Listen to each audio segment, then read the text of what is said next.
স্কোরবোর্ডে মাত্র 143 রান, জিততে হলে দরকার দারুণ শুরুর। সেই শুরুটাই এলো তাসকিনকে দিয়ে। এরপর যোগ দিলেন সাকিব আল হাসান। প্রথম 5 ওভারেই জিম্বাবুয়ের নাই 3 উইকেট। তাসকিন নিয়েছেন 2টা, সাকিবের 1টা।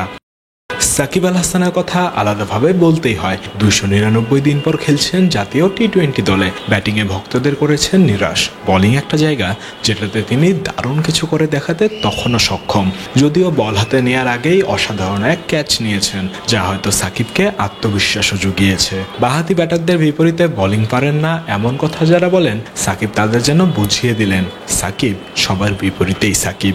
শুরুতেই করেছেন 2 ওভারের স্পেল। 13 রান খরচ হতো না যদি 2-2টা ফিল্ডিং মিস না হতো। 2 ওভার বোলিং করেই থেমেছেন তাসকিন সাকিব। এরপর বোলিংয়ে আইপিএল ফেরত মুস্তাফিজ। প্রথম ওভারে দিয়েছেন মাত্র 5 রান।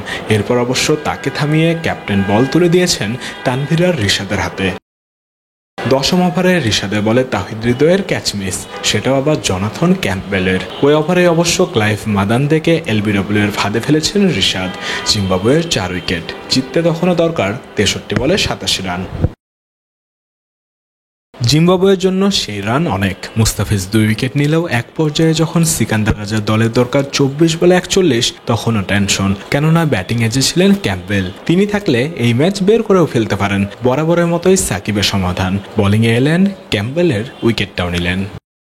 এরপরও মাসাকাজ্জা আর আকরাম মিলে টেনেছেন দলকে। সাকিবের ওই ওভারেই তো মাসাকাজ্জা মেরেছেন 1-4 1-6। 18 বলে দরকার 27। অনেক রান না তা ঠিক, তবে বাংলাদেশের বিপক্ষে সেটাই করতে পারেনি জিম্বাবুয়ে।